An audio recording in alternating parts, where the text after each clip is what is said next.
Muhammad Ali walked into Mulligan's Sports Bar in Manhattan at 11:47 p.m. and within 3 minutes, a drunk man would challenge him to a fight that would teach everyone in that room what real strength looks like. Nobody expected the heavyweight champion of the world to be there. This wasn't some celebrity hotspot or VIP lounge. This was a working-class bar in Hell's Kitchen, where longshoremen and construction workers came to watch fights on a grainy TV mounted above bottles of cheap whiskey. Ali wasn't there for attention. He was there because his friend Mickey Sullivan, a cut man who'd worked his corner for years, owned the place. Mickey's daughter was getting married next month, and Ali had promised to stop by and drop off a wedding gift. When Ali pushed through that heavy wooden door, wearing a simple leather jacket and jeans, the bar went silent. Then someone shouted, "That's Ali, that's the champ." Within seconds, Ali was surrounded. Men were shaking his hand, asking for autographs on napkins, beer coasters, whatever they could find. Ali smiled, joked, made people laugh the way he always did. "You guys watching that fight? That man couldn't knock out my grandmother, and she's been dead for 3 years. The whole bar erupted in laughter. But not everyone was laughing. At the far end of the bar, sitting alone with his 5th beer, was Tommy Braddock. Tommy was 45 years old, looked 60, with the kind of face that life had beaten down repeatedly. He'd been a decent amateur boxer in his 20s, good enough to dream about going pro, but never good enough to actually make it. Now he worked construction when he could stay sober long enough, which wasn't often. But here's what nobody in that bar knew yet. Tommy wasn't just drunk. He was angry, and he'd been angry for a long time. Tommy watched Ali holding court, watched everyone treating him like royalty, and something dark twisted inside him. His own boxing career had gone nowhere. He'd fought in dingy gyms for $50 purses while Ali made millions. He'd worked with his hands until they bled while Ali became a global icon. And now here was Ali, walking into Tommy's bar, getting all the attention, all the respect, everything Tommy had never gotten. Tommy stood up, slightly unsteady, and started walking toward the crowd around Ali. The bartender, a man named Frank, who'd known Tommy for years, saw the look in his eyes and tensed. "Tommy," Frank said quietly. "Don't." Tommy ignored him. He pushed through the crowd until he was standing right in front of Ali. Up close, even at 36 and past his prime, Ali was still an imposing presence. 6'3", still solid, still moving with that distinctive grace.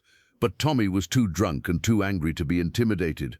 "You think you're so great," Tommy said, his words slightly slurred. The bar started to go quiet again, but this time the energy was different. This time it was uncomfortable. Ali looked at Tommy, and his smile faded slightly. He could see the pain behind the man's eyes, the years of disappointment and bitterness. Ali had dealt with angry drunks before. He knew how to de-escalate. "Brother, I'm just here visiting a friend," Ali said calmly. "You want an autograph? I'll sign whatever you want." "I don't want your autograph," Tommy said louder. "I want you to know you ain't special. You were just lucky. You had the right trainers, the right connections. Some of us were better fighters than you ever were, but we didn't get the breaks." The bar was completely silent now, everyone watching, waiting. Ali didn't take the bait. "You might be right, brother. Luck matters. Who you know matters. I won't argue with you." But Tommy wasn't done. The alcohol and resentment were talking now. "You're old now, Clay." He used Ali's birth name, which he knew would sting. "You're slow. You're washed up. I bet I could take you right now." A few people gasped. Frank the bartender came around the bar, ready to throw Tommy out. But Ali raised his hand, signaling him to wait.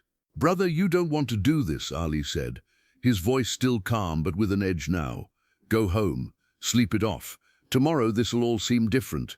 Tommy stepped closer. "You scared? The great Muhammad Ali scared of a nobody like me?" Ali looked at him for a long moment. Then he did something that surprised everyone. He smiled. Not a mocking smile, a sad smile. The smile of someone who understood exactly what was happening here. "Okay," Ali said quietly. "You want to know if you can take me? Let's find out." The bar erupted. People were shouting, some trying to stop it, others getting excited. Mickey Sullivan, the bar owner, came running out from the back. "Ali, no, not in my place." But Ali wasn't going to throw a punch. He had something else in mind. "Here's what we're going to do," Ali said, his voice carrying through the bar. "You get one free punch. Anywhere you want except the groin. I won't block it. I won't move. I'll just stand here. You give me your best shot." Tommy looked confused. "What?" "You heard me," Ali said.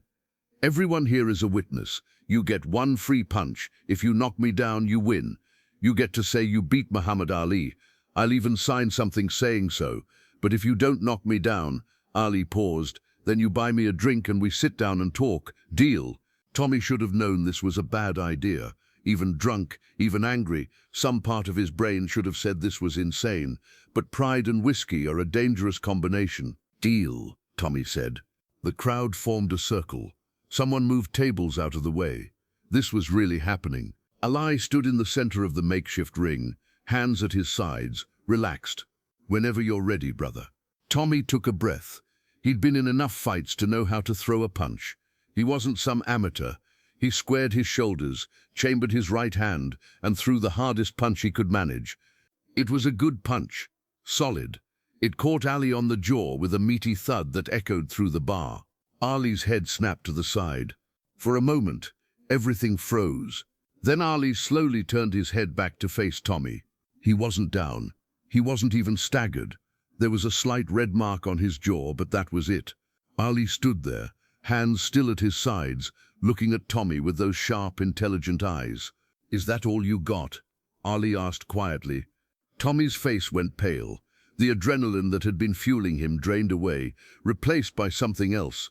Fear, embarrassment, the realization of what he'd just done.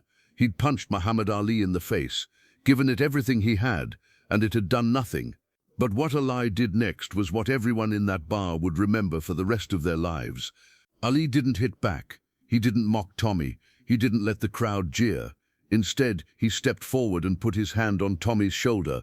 "You know what your problem is?" Ali asked, his voice gentle now. "It ain't that you can't punch. That was a good punch. Your problem is you're fighting the wrong person." Tommy's eyes were watering now, whether from alcohol or emotion. Nobody could tell. "You're mad at me," Ali continued, "but I'm not the one who hurt you. Life hurt you. Circumstances hurt you. Bad breaks hurt you. And instead of fighting against those things, you're fighting against people who got nothing to do with your pain." Ali guided Tommy to a bar stool. The crowd parted silently. Mickey Sullivan, tears in his eyes, poured 2 drinks. "I'm going to tell you something," Ali said, sitting next to Tommy. "You think I got lucky? Maybe. But you know what else I got? I got knocked down. Not just in the ring. In life. They took my title. They took my license. They tried to put me in prison. They called me a traitor. I lost 3.5 years of my career, the best years, because I stood up for what I believed in." Tommy was listening now, really listening. "And you know what I learned?" Ali continued. "The fight ain't about hitting harder than the other guy. The fight is about getting back up. The fight is about not letting bitterness poison you. The fight is about staying human even when people treat you like you're less than human." Ali picked up his drink and raised it. "You didn't knock me down tonight, brother. But that don't make you weak. You know what would make you weak? Going home and drowning in this anger for another 20 years. You want to win a real fight? Fight that. Fight the bitterness. Fight the alcohol. Fight the voice in your head that says you're nothing." The bar was absolutely silent. Tommy stared at his drink, his hands shaking. "I can't," Tommy whispered. "I don't know how." "Yeah, you do," Ali said firmly. "You know how to train. You know how to show up. You were a fighter once. So fight, but fight for yourself this time, not against the world." Ali reached into his jacket and pulled out a business card. "This is a friend of mine. Runs a program for guys getting sober. You call him tomorrow. You tell him Ali sent you. He'll help you." Tommy took the card with trembling fingers. Then Ali did something that made half the bar start crying. He stood up, and in front of everyone he hugged Tommy Braddock. Not a brief pat on the back, a real hug. The kind that says, "I see you, I see your pain, you matter." When they separated, Tommy was openly weeping. "I'm sorry," he said. "I'm so sorry. I don't know why." "I know why," Ali said. "Because you're hurting, and hurt people, but you don't have to keep doing that. You can choose different." Mickey Sullivan walked over with a napkin. On it, Ali wrote, "To Tommy Braddock, who gave me his best shot and helped me remember what real fighting looks like. Respect, Muhammad Ali. He handed it to Tommy. You got your signed paper. Now you can say you faced Muhammad Ali. But more important, now you got a choice. You can be the guy who threw a drunk punch in a bar, or you can be the guy who fought his way back from the edge. Which story you want to tell? Over the next few weeks, something remarkable happened. Tommy called the number on the card. He started going to meetings. He got sober.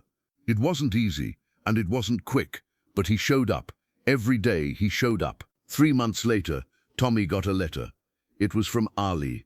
Inside was a photo of the two of them from that night in the bar, and a note, "Brother, Mickey told me you're doing the work. I'm proud of you. Keep fighting, the right fights. Ali." Tommy framed that letter. It hung in his apartment for the rest of his life. But here's the part that really matters. That night in Mulligan's bar, everyone expected to see Muhammad Ali destroy a drunk who challenged him. They expected to see the champion assert his dominance, to put a nobody in his place, to remind everyone why he was the greatest. Instead, they saw something greater than any knockout. They saw a man choose compassion over pride. They saw strength that had nothing to do with fists. They saw what it means to win without destroying your opponent. Frank, the bartender, later said, "I've seen hundreds of bar fights. Guys trying to prove they're tough, trying to win respect through violence. That night, Ali proved you can be the toughest guy in the room and the gentlest at the same time. That's a kind of strength most men never learn." The story spread through the neighborhood, then through the city.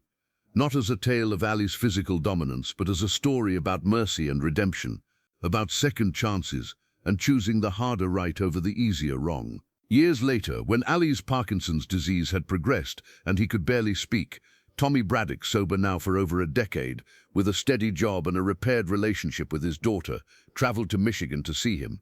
He sat beside Ali's wheelchair and held his trembling hand. "You saved my life that night," Tommy said. "You could have destroyed me. You could have knocked me out, had me arrested, humiliated me in front of everyone. Instead, you gave me a reason to fight for something worth fighting for." Ali couldn't speak clearly anymore, but he smiled. That same sad, knowing smile from that night in the bar. Because Ali understood something most people never learn. Real power isn't about how hard you can hit. It's about how much you can take and still choose kindness. The greatest victory Muhammad Ali ever won wasn't against Sonny Liston or George Foreman.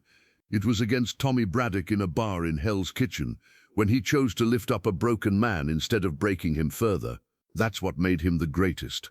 Not the knockouts, the mercy.